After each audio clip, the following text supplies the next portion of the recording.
Hero ഇപ്പോൾ അവളുടെ ശരീരത്തിൽ പറ്റിയിട്ടുള്ള മുറിവുകൾക്കെല്ലാം മരുന്ന് വെച്ചിട്ട് അവിടെ അടുത്തുണ്ടായിരുന്ന ഒരു പഴയ ബിൽഡിങ്ങിലേക്ക് അവളെ കൊണ്ടുപോയി സേഫ് ആയിട്ട് വെക്കുകയാണ്. ഇതേ സമയത്ത് തന്നെ പുറത്ത് ഭയങ്കരമായിട്ട് മഴ പെയ്യാൻ തുടങ്ങിയിട്ടുണ്ട്. ജനലിന്റെ ആ ഒരു പാളികൾ അടയ്ക്കാന്ന് വിചാരിച്ചിട്ട് ഹീറോ ഇപ്പോൾ അങ്ങോട്ടേക്ക് പോവാണ്.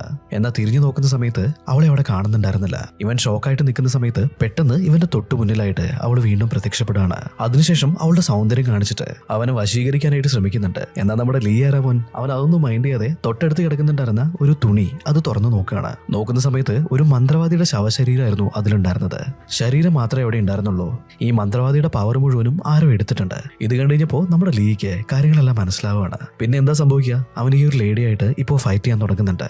അതിഭീകരമായിട്ടുള്ള ഒരു ഫൈറ്റ്. ഇവളെ കൊണ്ട് നമ്മുടെ ഹീറോയുടെ അടുത്ത് അടിച്ചു നിൽക്കാനായിട്ട് സാധിക്കുന്നുണ്ടായിരുന്നില്ല.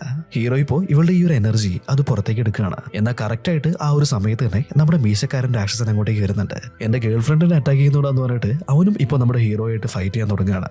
ഈ രാക്ഷസനാണെന്നുണ്ടെങ്കിൽ കുറച്ചുകൂടി പവർഫുൾ ആയിരുന്നു. അതുകൊണ്ട് തന്നെ അവൻ ഹീറോയുടെ അടുത്ത് നല്ല രീതിയിൽ ഫൈറ്റ് ചെയ്തുകൊണ്ടിരിക്കുകയാണ്. അവിടെ ഉണ്ടായിരുന്ന വലിയൊരു ശവപ്പെട്ടി എടുത്ത് പൊക്കിയിട്ട് നമ്മുടെ ഹീറോയെ അടിച്ചിടുന്നുണ്ട്. അവനിപ്പോ അതിന്റെ ഉള്ളിൽ നിന്നും എണീറ്റ് വരികയാണ്.